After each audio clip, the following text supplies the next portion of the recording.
చూడండి, ఒక మంచి మాట చెప్తుంటే హేళన, అపహాస్యము.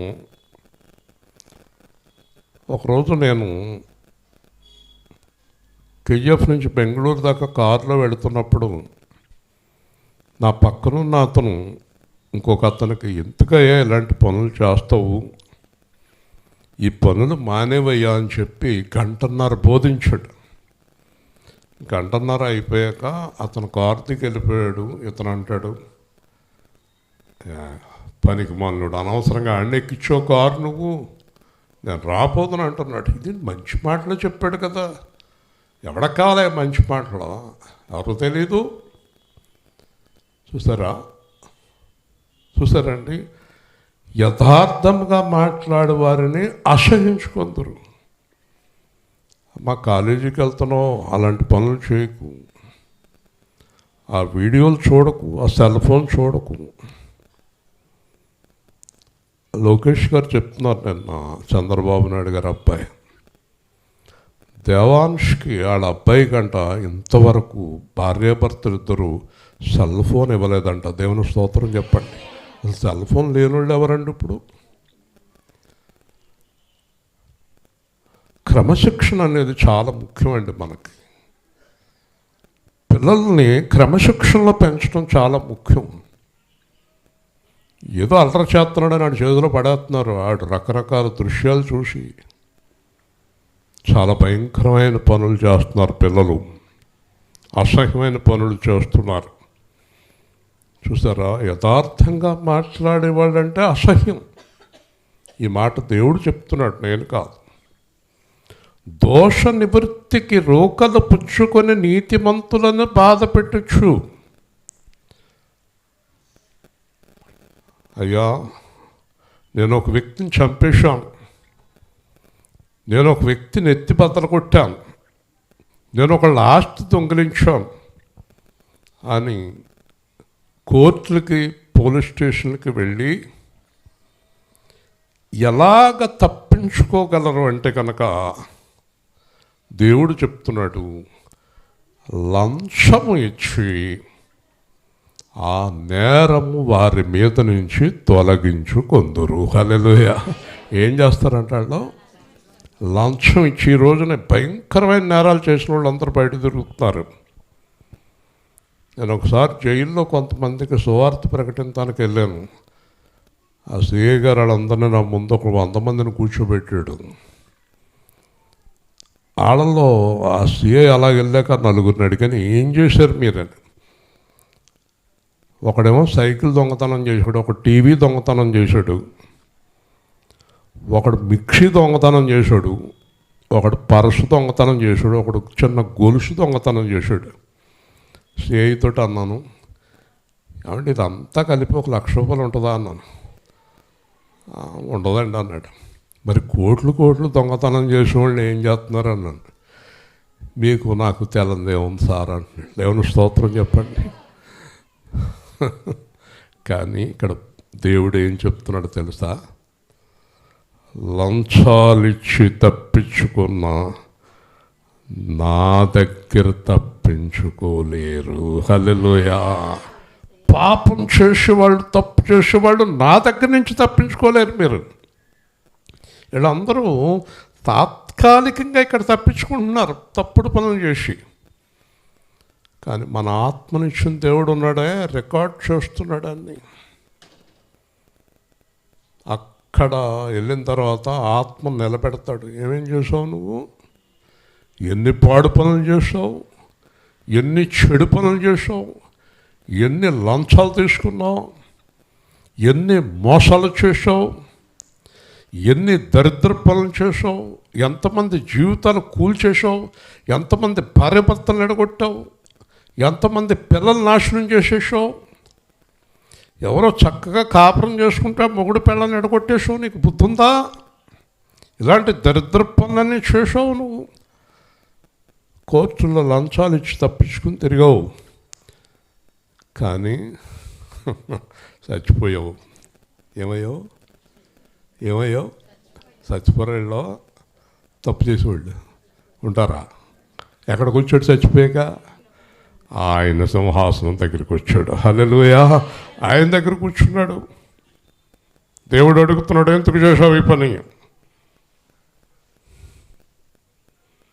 ఇష్టం వచ్చినట్టు తాగేసి, ఇష్టం వచ్చినట్టు తిరిగేసి, అబద్ధాలు ఆడేసి, మోసం చేసేసి, ఈరోజు నేను చెప్పదలుచుకున్నది ఏంటో తెలుసా? తీర్పు తీర్చే దేవుడు ఉన్నాడు, జాగ్రత్త. దేవుని స్తోత్రం. ఆయన దగ్గర నుంచి ఎవరు తప్పించుకోలేరు. ఇదే సువార్త. పాపం చేయొద్దు. ఒకవేళ మనోళ్ళు చాలామంది చుట్టూ వింటున్నారు, యేసు ప్రభువుని నమ్ముకోకపోవచ్చు, తప్పేమీ లేదు, వాళ్ళకి ఇష్టం లేదు, మనం బలవంతం చేయము. కానీ నేను ఏం చెప్పడానికి వచ్చానో తెలుసా? మీరందరూ యేసు ప్రభువుని నమ్ముకోండి అని చెప్పడానికి నేను రాలేదు ఇక్కడికి. మీరందరూ పాపం మానేయండి మొదట అని చెప్పడానికి వచ్చాను. హల్లెలూయా! అంతే కదమ్మా, అదే కదమ్మా ముఖ్యం. ముందు తప్పు మానే, మోసం మానే, లంచం మానే, వేషం మానే, అబద్ధాలు మానే, డబ్బులు కొడతాం మానే, పీడించడం మానే, మనుషులను హింసించడం మానే. ఓకే, ఒక ఆయన ఇలాగ చాలా పాపాలు చేస్తూ ఒక రోజున సువార్త తిన్నాడు. నేను చాలా పాపాత్ముడినండి అన్నాడు పాస్టర్ గారి దగ్గరికి వచ్చి. ఆయన అన్నాడు, మీరు పాపాత్ముడిని అంటే సరిపోదండి, మీరు పాపాలు ఒప్పుకుంటారా అన్నాడు. ఒప్పుకుంటాను. ఎక్కడ ఒప్పుకోవాలండి అన్నాడు. మనుషుల దగ్గర కాదండి, దేవుడి దగ్గర అన్నాడు. హల్లెలూయా!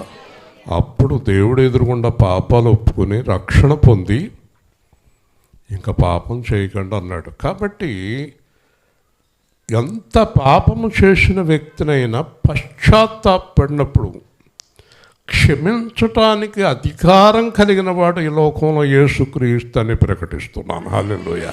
కాబట్టి ఆయన క్షమిస్తాడు. క్షమించిన తర్వాత పాపములు తుడిచివేయబడతాయి.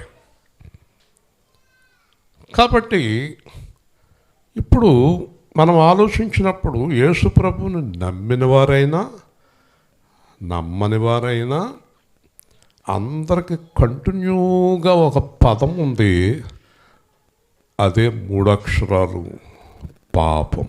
హల్లెలూయా! పాపం అందరిలోనే ఉంది కదా. కాబట్టి ఫస్ట్ సువార్త ప్రకటించవలసింది పాపం మానేయండి. మరి పాపం మానేశానండి, ఇక నుంచి పాపం చేయనండి అని అన్నాడు అనుకోండి, మరి నేను ఇక నుంచి పాపం చేయకపోయినా మరి చేసిన పాపాలు ఎలా పోతాయండి? అందుకే యేసు ప్రభు అన్నాడు, సర్వలోకానికి వెళ్ళి సర్వ సృష్టికి సువార్త ప్రకటించండి. పాపములు ఒప్పుకొనిన వారి పాపములు నేను తుడిచివేయటానికి వచ్చాను. హల్లెలూయా! అర్థమైందా మీకు? ఎంత సులువు చూసారా? కాబట్టి చాలామందికి అర్థం కాకపోవటానికి కారణం, వీళ్ళు రక్షణ పొంది శుభ్రంగా తాగేస్తున్నారు, తిరిగేస్తున్నారు, అబద్ధాలు ఆడేస్తున్నారు, మోసాలు చేసేస్తున్నారు, అప్పులు ఎగ్గొట్టేస్తున్నారు, అప్పులు చేసేస్తున్నారు, అబద్ధాలు, మోసాలు, రకరకాలైనటువంటి హింసలు కదా. మదర్ తెరిసా బ్యాంక్ అంటే ఏలూరులో 40 కోట్లు అడ్డు పట్టుపోయాడు. పేరేమో యేసు ప్రభు పేర్లు, గొప్ప గొప్ప వారి పేర్లు పెట్టుకోవడం, చేసేవన్నీ దరిద్ర పనులు, దొంగ పనులు. కాబట్టి దేవుడు అంటున్నాడు, మీరు దోష నివృత్తికి లంచాలు ఇస్తారు, నీతిమంతుడిని బాధ పెడతారు. నేను కర్ణాటకలో ఉండగా జరిగిన ఒక సంఘటన ఏంటంటే, ఒక పేదవాడు కష్టపడి ఒక కాలేజీ పర్మిషన్ తెచ్చుకుని కాలేజీ స్టార్ట్ చేశాడు. ఒక పెద్ద ఆయన అతను కోరింపాడు, ఆ కాలేజీ పర్మిషన్ నాకు ఇచ్చేయి, నీకు ఎంత కావాలంటే అంత ఇస్తాను అన్నాడు. అదేంటండి, నేను ఎంతో కష్టపడి కాలేజీ పెట్టుకోవడానికి పర్మిషన్ తెచ్చుకున్నాను, నేను ఇవ్వనండి అన్నాడు. ఆ రాత్రి బెంగళూరు వెళ్తుంటే అతను దారిలో కాశీ చంపేశారు. బయటకు వచ్చింది, కేసు అయింది, అన్నీ అయినాయి. కానీ చంపిన ఆయన కింద ఉంది కాలేజీ. దేవుని స్తోత్రం. చచ్చిపోయిన ఆయనకి ఏమీ లేదు, వెళ్ళిపోయాడు. కుటుంబం కూడా దిక్కు లేకుండా అయిపోయారు. ఇది దేవుడు చూశాడు. తీర్పు అక్కడ ఉంది. ఈ లంచాలు ఇచ్చి మీరు నీతిమంతుల్ని చంపేస్తారు, బాధ పెడతారు. యేసు ప్రభువుని చంపేశారు కదా, ఇంకెవరిని చంపరు చెప్పండి? ఈ లోకంలో ఏం చేస్తారు? నీతిమంతుల్ని చంపేస్తారు. సాక్ష్యం చెప్పడానికి వీరలేదు. చూసినా సరే, అబద్ధమైనా సరే, మోసమైనా సరే చెప్పడానికి వీరలేదు.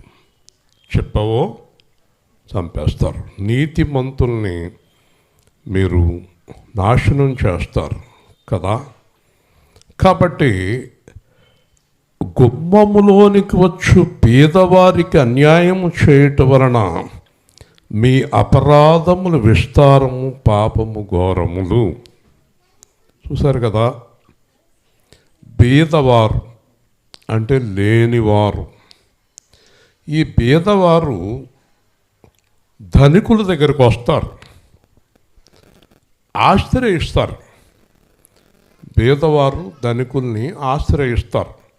ఏదో పని చేయటానికో, లేకపోతే ఏదో ఒకటి అడగటానికో, ఏదో పాపం వాళ్ళ ద్వారా బతుకుతామని వస్తారు.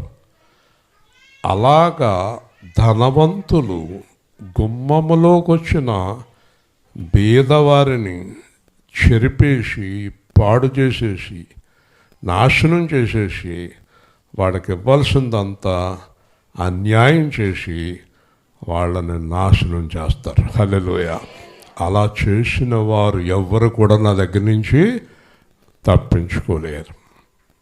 ఆ ధనవంతుడు ఉన్నాడు, కింద లాజరు ఉన్నాడు, ఎప్పుడూ పట్టించుకోలేదు అతన్ని. అతనికి కూడు ఉండేది కాదు. ఇతను జమీందారు. ఒక కుక్కకి వేసే బిస్కెట్లంతా కూడా లేదు అతని జీవితం. ఆయన ఛీ అనేవాడు కదండి, ఛీ అనేవారు. ఇప్పుడు మనం ఏదైనా కార్యక్రమాలకు భోజనానికి వెళ్తాం కదండి. ధనవంతులకేమో ప్రసన్నమణి గారు, బేబీ గారు, హెప్సిప గారు ధనవంతులకి 2000 చదివిస్తారు. పేదోళ్ళ దగ్గరికి వెళ్తారు, 50 రూపాయలు ఇస్తారు. మరి భోజనమే 100 రూపాయలు అవుతుంది కదండి. మరి ఆడకి ఎందుకంత తక్కువ ఇస్తారు? మీరు ధనవంతులకి తప్పు లేదు, 2000, ఎందుకంటే మీ అమ్మాయికి ఆవిడ 2000 ఇచ్చింది అనుకున్నాం. మరి పేదవాళ్ళు కూడా కష్టపడి మంచి భోజనం పెడుతున్నారు కదా, భోజన డబ్బులు కూడా ఎవరు ఆడకదే ఎక్కువ. అంటే లోపల భేదం. వీళ్ళు లేనోళ్ళు, వాళ్ళు ఉన్నవాళ్ళు, వాళ్ళు వీళ్ళు, ఆడు గొప్పోళ్ళు, వీళ్ళు తక్కువోళ్ళు. కానీ పైనుంచి చూస్తున్నాడు. హల్లెలూయా. ఇవన్నీ ఎందుకు చెప్తున్నానో తెలుసా మీకు? యేసు ప్రభువుని నమ్ముకున్న వారు ఇలాంటి కార్యాలు చేయకూడదు, నమ్ముకోని వారు కూడా ఇలాంటి కార్యాలు చేయకూడదు. హల్లెలూయా. న్యాయం అనేది కావాలి. తీర్పు తీర్చే దేవుడు ఉన్నాడు. మర్చిపోకండి, దేవుడు ఉన్నాడా లేడా చెప్పాలి. ఉన్నాడా చెప్పండి. ఉన్నాడు. ఎందుకంటే భూలోకం ఉంది, ఆకాశం ఉంది, సముద్రాలు ఉన్నాయి, మనం ఉన్నాం, మాట్లాడుతున్నాం, కదులుతున్నాం. మనల్ని చేసిన దేవుడు కూడా ఉన్నాడు. మంచి ఉంది, చెడు ఉంది, నరకం ఉంది, పరలోకం ఉంది, తీర్పు ఉంది. ఇష్టం వచ్చినట్టు బ్రతకొద్దు. దేవుని స్తోత్రం. పైనున్న ఆకాశమందునా, క్రిందున్న భూలోకమందునా, పైనున్న ఆకాశమందునా, క్రిందున్న భూలోకమందునా, రక్షణ ఏ నామమునా లేదు పాప విమోచన లేదు పాప విమోచన పైనున్న ఆకాశమందున్నా అన్ని నామములకు పైన గలదు ఉన్నతంబగు యేసు నామం యేసు నామములో శక్తి కలదు దుష్టులకు శాశ్వత ముక్తి కలదు పైనున్న ఆకాశమందునా యేసు నామము ధరించగానే మనసు మారి నూతన మగును భేదమేమీ లేదు వరకే నాదుని స్మరింపతరింపగా పైనున్న ఆకాశమందునా దేవుడు పైనుంచి అందరిని చూసి నేను మానవుడిగా వెళ్ళి ఆడకు బుద్ధి చెప్తాను, ఇలా చేయకూడదమ్మా, అలా ఉండకూడదని 3.5 సంవత్సరాలు 42 నెలలు 1260 రోజులు అందరికీ బుద్ధి చెప్తూ ఇది తప్పు, ఇలా చేయొద్దు, ఇలా చేయొద్దు, ఇలా చేయొద్దు అని చెప్తే తన్ని గుద్ది ఉమ్ములూసి మేకులు కొట్టి చంపేశారు. ఇప్పుడు యేసు ప్రభుని నమ్ముకున్నవారు అర్థమవుతుందా? యేసు ప్రభుని నమ్ముకున్నవారు ఏం చేయకూడదు అన్నాను చెప్పండి, మళ్ళీ చెప్పండి. ఇప్పుడు యేసు ప్రభుని నమ్ముకొని పాపం చేసేవారు ఎవరితో సమానం? ఎవరితోటి? ఉమ్ములూసి గుద్ది మేకులు కొట్టిన వాళ్ళు ఏళ్ళలో ఒక్కటే. దేవుని స్తోత్రం. అర్థమైందా? ఈరోజు నుంచి పాపం చేయటం ముందు ఆలోచించుకోండి, అబద్ధాలాడే ముందు ఆలోచించుకోండి, తాగుపోతులను ఆలోచించుకోమనండి, ఇష్టం వచ్చినట్టుగా బతికే వాళ్ళని ఆలోచించుకోమనండి, ఎవరిదైనా డబ్బు దొంగిలించుకున్న వాళ్ళు ఆలోచించుకోండి, మోసం చేసేవాళ్ళు ఆలోచించుకోండి, ఎవరినైనా హింసించేవారు ఆలోచించుకోండి. మర్చిపోకండి, రాత్రి అదే నచ్చింది చాలామందికి. గట్టిగా బతికితే డబ్బే లేదా, ఆయాసంతా ఆయాసము, షుగరు, బీపీ, కీళ్ళ నొప్పులు, ఈ మధ్యన క్యాన్సరు. ఈరోజు ఈనాడు పేపర్లో రాశారు చూడండి, బలభద్రపురం అంటే విజయప్రసాద్ రెడ్డి అనే అతను ఊరు, ఆ ఊరిలో ప్రతి వీధిలోనే 4-5 కంపల్సరిగా క్యాన్సర్ వచ్చేస్తుంది. మొత్తం ఈరోజు ఆ పేపర్లో చూస్తుంటే అందరు చాలామందికి క్యాన్సర్ అక్కడ బలభద్రపురంలో ఈరోజు వేసాడు పేపర్లో చూడండి. ఆ గ్రామం అంతా చాలామందికి క్యాన్సర్ వచ్చేస్తుంది. ఎందుకంటే అక్కడ ఉన్న వాతావరణం, నీళ్లు, ఆహారం తేడా అట. చూసారండి, ఎంతకాలం ఉండరండి ఇంకా. ఇప్పుడు ఈరోజు కరోనాలో స్పీడ్గా అంటే వచ్చిన 24 గంటలు చచ్చిపోయి కరోనా ఒకటి కేసు మహారాష్ట్రలో నమోదైంది. ఈరోజు పొద్దున్న మళ్ళీ స్టార్ట్ అయింది కరోనా. నేను బెదిరింతలేదు, కరోనాతోటి చచ్చిపోయారు కదా మన ఊళ్ళో కూడా చాలామంది. నేను చెప్పదలుచుకున్నది ఏంటంటే, మనం రోగంతోటో యాక్సిడెంట్లోనో లేకపోతే ఏదో ఒక విధంగా చనిపోవటం ఖాయమేనా? మాట్లాడాలి. నమ్మకం ఏమైనా ఉందా? ఏమ్మా మాట్లాడతలేదు, కొంతమంది చచ్చిపోనట్టుగా చూస్తున్నాం ఇంకా. ఏమ్మా స్వాతి గారు, చావు ఖాయమేనా? ఖాయమేనా? చెప్పండి, ఖాయమేనా? చచ్చిపోయే ముందు పాపాలు ఎందుకండి? ఏమయ్యా కాలేదు, అబద్ధాలు ఎందుకు చచ్చిపోయే ముందు? ఎవరి కోసం? మర్చిపోకు, తీర్పుంది, అదే సువార్త. దేవుని స్తోత్రం. ఎవరికి తీర్పు లేదు? ఎవరికి లేదు తీర్పు? రక్షణ పొంది మారు మనసు పొందిన వారికి తీర్పు లేదు. జయకేతనం ఎగరేయించాడు. హల్లెలూయా. ఎవరండి జయకేతనం ఎగరవేసేవాళ్ళు? చెప్పండి. ఇలా ఇలా ఇలా చెయ్యెత్తి నేను దేవుని రాజ్యానికి వెళ్ళగలను, ఎందుకంటే నా దగ్గర పాపం లేదని చెప్పగలిగిన వాళ్ళు. హల్లెలూయా. తెలుసా, ఊరికే బైబిల్ పట్టుకు తిరగొద్దు. ఇప్పుడు మనం వెళ్ళిపోయిన తర్వాత ఆలోచిస్తారు వీళ్ళందరూ ఏం చెప్పారు. పాలకొల్లు అన్నారంట, తోకలపూడిలో పాలకొల్లు అనే చోట్ల కరెక్ట్గా చెప్పారు. దేవుని స్తోత్రం. కరెక్ట్గా చెప్పారు అన్నాక ఆలోచిస్తారు. తప్పకుండా మన ప్రభు వాళ్ళ హృదయాల్లో దీపం పెడతాడు. కాబట్టి ఈ చచ్చిపోయే వాళ్ళు ఇంత మోసకరంగా చచ్చిపోవాలంటారా? మోసంతో చచ్చిపోవాలా? వ్యభిచారంతో చచ్చిపోవాలా? పాపంతో చచ్చిపోవాలా? ఎవరికో ఒకరికి కీడు జాతితో చచ్చిపోవాలా? అమ్మని నాన్నని ఏడిపిస్తూ చచ్చిపోవాలా? చెప్పండి, ఎలా చచ్చిపోవాలి? చెప్పుకోలేము. నీతిమంతుడిగా చనిపోవాలి. హల్లెలూయా. పర్వాలేదు, ఈరోజు చనిపోయినా మనం ఏం నష్టం లేదు, అక్కడికి వెళ్ళిపోవాలి మనం. ఏమన్నాడు పౌలు? యేసు ప్రభు ఎప్పుడు వచ్చినా భయం లేదన్నాడు. హల్లెలూయా. ఎప్పుడు వచ్చినా భయం లేదనగలిగిన శక్తి ఎవరికి ఉంటుంది? పాపం మానేసినోళ్ళకి అండి. అర్థమైంది కదా మీకు? కాబట్టి ఈ పాపములు ఘోరమైనవని నేను ఎరుగుతున్నాను. దేవుడు అంటున్నాడు, ఏం పాపాలంటే ఇవి? ఘోరమైన పాపములు. ఏం పాపాలండి ఇవి? ఘోరమైన పాపములు.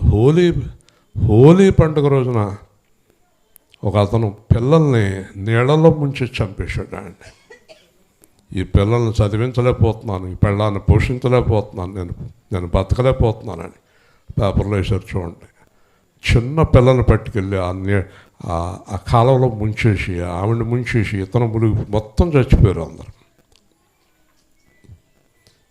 చూడండి ఎలాంటి పనులు చేస్తున్నారు.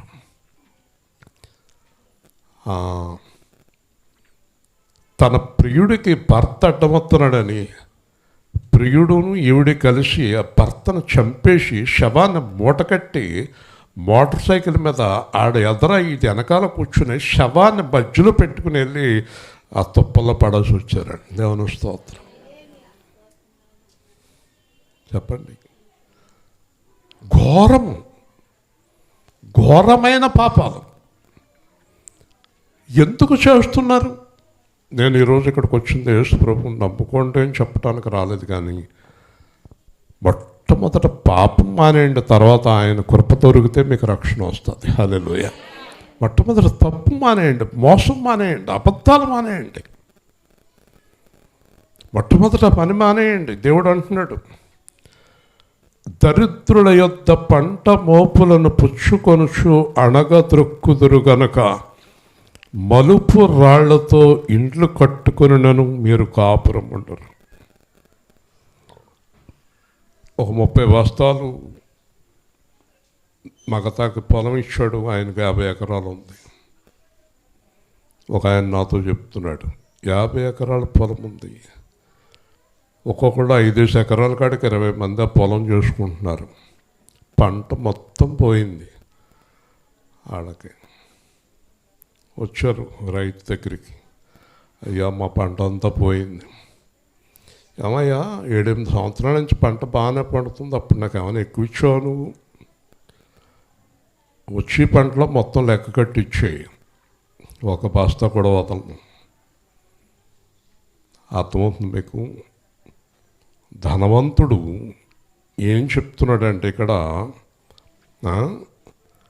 మీరు దరిద్రుల యొద్ద పంట మోపులను పుచ్చుకొని అణగద్రొక్కుదురు.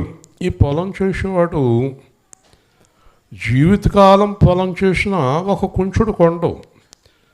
ఈడు 5 ఎకరాలకు ఇంకొక 5 ఎకరాలు, 10 ఎకరాలకు ఇంకో 10 ఎకరాలు కొంటాడు. ఆ పొలం చేసుకునేవాడు ఎప్పటికీ పొలం కొనుక్కోలేడు.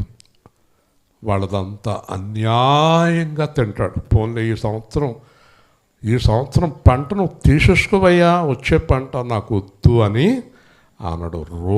రూపాయి లెక్క కట్టి లాగుతాడు, ఎంత ముసలోడైనా సరే వీడు. దేవుని స్తోత్రం. అలాగే ధనవంతులు పేదవాళ్ళని చాలా హింస పెడతారు. పనివాడు ఎప్పుడు పనివాడిగానే ఉండాలి, యజమాని ఎప్పుడు యజమానిగానే ఉండాలి. ఆ లక్ష్యంతో ఉంటారు హృదయంలో. ఈ మాటలన్నీ ఎవరు చెప్తున్నారు? నాయి కాదు, నేను రాసుకురాలేదండి, జీవగ్రంథంలో ఉన్నాయి. హల్లెలూయా. ఇప్పుడు నేను మీరు చేయకూడదు, ఇక్కడ ఎన్నవారు చేయకూడదు. అది అర్థమైందా? మీరు మలుపురాళ్లతో ఇళ్ళు కట్టుకుని శృంగారమైన ద్రాక్ష తోటలు నాటుకుందురు. మీకు పెద్ద పెద్ద తోటలు ఉంటాయి, పెద్ద పెద్ద పాలరాతి భవనాలు ఉంటాయి. మీకు చాలా పెద్ద పెద్ద తోటలు, పెద్ద పెద్ద భవనాలు ఉంటాయి. మీ దగ్గర వ్యవసాయం చేసే వ్యక్తికి ఒక చిన్న గుడిసె ఉంటుంది. మీకు పాలరాతి భవనాలు ఉంటాయి. కానీ ఒక రోజున నువ్వు ఆ పాలరాతి భవనంలోనే ఉండవు, ఆ తోటలోనే ఉండవు, నా దగ్గరికి వస్తావు. హల్లెలూయా. ఎవరి దగ్గరికి వస్తావు? అంత మంచి తోట, అంత మంచి ఇల్లు కూడా వదిలిపెట్టి ఆ చంట్లో ఒక 2 కోట్లు పెట్టి ఒక ఆయన మేడ కట్టాడు. కరోనా వచ్చింది ఆయనకి. కరోనా వస్తే హాస్పిటల్కి ఎవరు వెళ్ళలేదండి. కష్టపడి పొలం మేడలో అన్నీ కట్టాడు ఆయన. భార్య కానీ పిల్లలు కానీ ఎవరు హాస్పిటల్కి వెళ్ళలేదు. వెళ్తే ఏమవుతుంది? చాలామంది మాట్లాడుకునేవారు కాదు కదా, 3 పిల్లలైనా వెళ్ళేవారు కాదు కదా. వెళ్తే ఏమవుద్ది? ఏళ్ళు చచ్చిపోతారని భయం. చివరికి అతను హాస్పిటల్లో చనిపోయాడు. అంబులెన్స్లో బాడీ పట్టుకొచ్చారు. బాడీ పట్టుకొస్తే గేట్ తీయలేదాళ్ళు. వాళ్ళు అంటున్నారు, ఏమ్మా ఈ మేడ కష్టపడి కట్టింది ఈయనే కదా, పొలాలన్నీ ఈయనే కదా, గేట్ తీయంటే ఆ పైన కిటికీలోంచి మాట్లాడుతుంది ఆవిడ. అబ్బాయి ఒక 10,000 పంపిస్తున్నాం, అలా పట్టుకెళ్ళి ఆ శ్మశానంలో పడేయండి, గేట్ లోపలికి తీసుకురావద్దు. ఎవరిని? పాలరాతి భవనం కొట్టిన గొప్ప ఆయన్ని. దేవుని స్తోత్రం. రాజమండ్రిలో కాటి కాపరి చెప్తున్నాడు వీడియోలో శవాన్ని పట్టుకొచ్చి ఇచ్చేసి, నీకు ఎంత కావాలంటే అంత ఇస్తాను, మేము ఎవరో రావు, కాల్చేరా అన్నాడంట. అతను అన్నాడమ్మా, నాకు రాదా కరోనా? మరి కాల్చివాడికి రాదా కరోనా? మరి నీ డ్యూటీ అది అని అలా ఇసిరేసి వెళ్ళిపోయారు. ఎన్నో శవాలను. నేను ఎందుకు చెప్తున్నానంటే